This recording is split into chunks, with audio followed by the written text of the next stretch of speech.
KG দেশি মুরগির মাংস আজকে রান্না করব। তো আজকে মাংসটা ম্যাগনেট করে রান্না করব। এখানে আমি পরিমাণ মতো তেল দিয়ে এখানে আমি অনেকগুলো পেঁয়াজ দিয়ে দিয়েছি, যেহেতু একটু ভুনো ভুনো করব। পেঁয়াজের পরিমাণটা একটু বেশি দিয়েছি। এখন আমি দিয়ে দিলাম 2 চামচ রসুন বাটা এবং 1.5 চা চামচ আদা বাটা।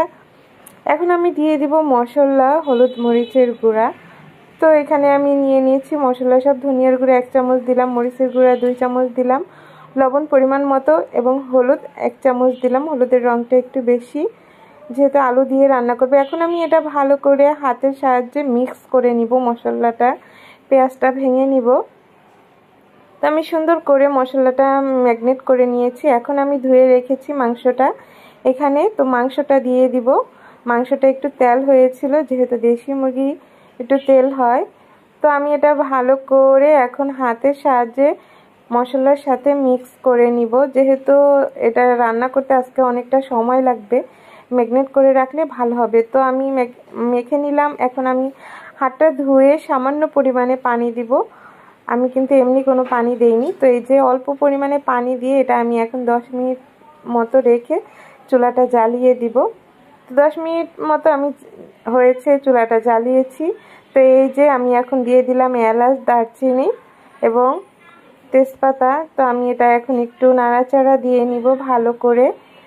তো মাংস থেকে কিন্তু প্রচুর পরিমাণে পানি বের হচ্ছে, আর আমি এমনি কোনো কিন্তু পানি দেইনি। তো এটা আমি আবার একটু ঢেকে দিব। এটা ভালো করে আমার কষাতে হবে। মশলার একটা গন্ধ আছে, গন্ধটা যেন না থাকে। তো মাংস থেকে কিন্তু প্রচুর পানি বের হয়েছে। এখন আমি এখানে আস্ত 8 থেকে 10টার মতো রসুন দিয়ে দিলাম। এই রসুনটা আসলে না আমাদের রুমে সবাই খুব পছন্দ করে মাংসের সাথে, সেটা ফার্মের মুরগি হোক, গরুর মাংস হোক আর মুরগির মাংস হোক, সবাই খুব পছন্দ করে, বাচ্চারা থেকে বড়রা। এই কারণে আমাদের মাংস রান্না করলেই কারণে রসুন দিতে হয়। তো আমি মাংসটা আর 5 মিনিটের মতো রান্না করে নিয়েছি। এখন আমি এটা ভালো করে একটু নেড়ে চেড়ে দিতেছি। তেলটা কিন্তু উপরে উঠে আসছে। এখন আমি এখানে চামড়া এবং মুরগির যে পা ছিল এগুলো সুন্দর করে সিলে পরিষ্কার করে আমি ধুয়ে রেখেছি, এগুলো এখন দিয়ে দিলাম। এগুলো সিদ্ধ হতে বেশি সময় লাগবে না। চামড়াটা অনেক মোটা ছিল, আর চামড়াটা আমাদের রুমে সবাই অনেক পছন্দ করে। তাই এটা আমি আবার ঢেকে দিলাম। তো 5 মিনিট পর আমি আবার আসলাম। তো একটু পরপর নাড়াচাড়া দিতেছি, যেন কোনো রকম মশলাটা পুড়ে না যায়, নিচে লেগে না যায়। এই কারণে আমি নাড়াচাড়া দিয়ে নিতেছি, মশলাটা যেন গলে যায়। তো এই কারণে তো আমি আবার একটু নাড়াচাড়া দিয়ে ভালো করে, যেহেতু দেশি মুরগি একটু বড় সাইজের, এটা সিদ্ধ হতে অনেকটা সময় লাগবে। আর মাংসটা যদি নরম না হয় তাহলে কিন্তু ভাত দিয়ে খাওয়া যায় না। তো আমার মাংসটা অলরেডি কষানো শেষ। এখন আমি কলিজা সিদ্ধ করে রেখেছিলাম, কলিজা এবং বড় বড় সাইজের এখানে আলু কেটে রাখছিলাম 5 থেকে 6টার মতো। আলুগুলো দিয়ে দিলাম, কারণ বাচ্চারা যেহেতু মাংস কলিজা দিয়ে ভাত খাবে, আলু ছাড়া তো ওদের খাওয়ানো যাবে না। আর আমার ভাই বউ হচ্ছে মাংসের ভিতরে আলুটা খুব পছন্দ করে। তো এখন আমি এটা নাড়াচাড়া দিয়ে একটু ঢেকে দিলাম, আলুটা একটু কষায় নিব মাংসের সাথে। তো আমি 5 মিনিট পর আবার আসলাম। এসে আমি এখন এটা একটু নাড়াচাড়া দিব।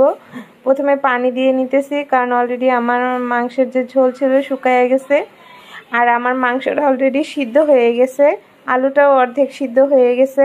তো পরিমাণে গরম পানি দিয়েছি। জাস্ট এখন 10 থেকে 15 মিনিটের মতো আমি রান্না করে নিব, তাহলেই হয়ে যাবে। আর গরম পানিটা দেওয়ার সাথে সাথে উপরে তেলটা চলে এসেছে, ফুটে উঠেছে। এখন আমি ঢেকে দিলাম 10 মিনিটের জন্য। তো এই যে আমার মাংসটা কিন্তু অলরেডি হয়ে গেছে, একদম ঝোল টেনে গেছে, অল্প পরিমাণে ঝোল আছে। এতটুক ঝোল আসলে থাকবে, চুলাটা বন্ধ করে দিলে এর থেকে কম থাকবে। তো এই যে আমি এখন জিরা গুঁড়ি করে নিয়েছি, এখন আমি জিরাটা দিয়ে দিব, দিয়ে নামিয়ে ফেলবো। আজকের মতো মুরগির মাংস রান্না করা শেষ। এখন আমি হচ্ছে মুরগির পাখনা চামড়া দিয়ে হচ্ছে লাউ রান্না করব। তো এখানে আমি প্রথমে একটা পাতিল দিয়ে দিলাম, এখানে আমি পরিমাণ মতো তেল দিলাম। এখন আমি দিয়ে দিব পেঁয়াজ এবং আদা রসুন। তো প্রথমে আমি পেঁয়াজটা আদা রসুনটা একসাথেই দিয়ে দিলাম। তো ভালো করে ভেজে নিব। এখন এখানে আদা রসুন দিয়েছি কেন, কারণ যেহেতু মুরগির অংশ দিব এই কারণে আমি দিয়েছি আদা রসুন, তাছাড়া কিন্তু লাউয়ে আদা রসুন দেওয়া হয় না। তো আমি এটা দিয়ে ভালো করে একটু কষিয়ে নিলাম। এখন আমি একটু পানি দিয়ে দিলাম, যাতে মশলাটা পুড়ে না যায়। তো এখন আমি মশলা দিয়ে দিব, হলুদের গুঁড়া এবং লবণ, ধনিয়ার গুঁড়া আর সামান্য পরিমাণে মরিচের গুঁড়া দিয়েছি, যেহেতু মাংস দিব। আর আমাদের রুমে হচ্ছে লাউটা একটু মিষ্টি মিষ্টি সবাই পছন্দ করে। মাংস দেওয়ার কারণে আমি হচ্ছে এখানে অল্প পরিমাণে মরিচের গুঁড়া দিয়েছি। এখন আমি এলাচ এবং দারচিনি দিয়ে দিলাম, 2 টুকরা এলাচ এবং 2 পিস দারচিনি দিয়ে আমি এটা এখন ভালো করে একটু কষিয়ে এখন আমি দিয়ে দিব চামড়া এবং পাখনা এবং পা। এগুলো আজকে হচ্ছে এক্সট্রাভাবে কিনে এনেছিল মুরগি, ওগুলো মানে পরিষ্কার করে ধুয়ে রেখেছি। তো এটা আমি একটু ঢেকে দিলাম 5 মিনিটের জন্য। 5 মিনিট পর আমি এসে এটা একটু নাড়াচাড়া দিয়ে নিলাম, কারণ এটা আমার একটু কষাতে হবে, যেহেতু মুরগির অংশ দেওয়া হয়েছে হাড় মাংস, তো এটা সিদ্ধ হতে একটু সময় লাগবে। আর দেশি মুরগির পাখনা একটু সিদ্ধ হতে সময় লাগে। তো আমি আবার একটু নাড়াচাড়া দিয়ে এখন হচ্ছে আমি লাউটা দিয়ে দিব। লাউটার সাথে এখন আমি এটা ভালো করে মশলাটা কষায় নিব। আমার লাউটা আজকে খুবই ভালো ছিল, কচি একটা লাউ ছিল। আর এখন বর্তমানে বাজারের যে দাম, একটা লাউয়ের দামও এখন বর্তমানে 100 টাকার নিচে কোনো তরকারিই নেই। যে তরকারি কিনতে যাবেন দেখবেন 100 টাকা। এখানে আমরা একটা লাউ নিয়েছিলাম, একটা লাউয়ের অর্ধেক নিয়েছি। বেশি রান্না করলে আবার খাওয়া হয় না, অল্প রান্না করলে খাওয়া হয়ে যায়। তো আমি একটু পরপর কিন্তু নাড়াচাড়া দিয়ে নিয়েছি লাউটা, যাতে আমার নিচে পুড়ে না যায়। আর লাউ থেকে প্রচুর পরিমাণে পানি বের হয়েছে, আমি কিন্তু কোনো ধরনের ঝোল দেই নাই এখনও। তো আমি এটা আবার ঢেকে দিলাম।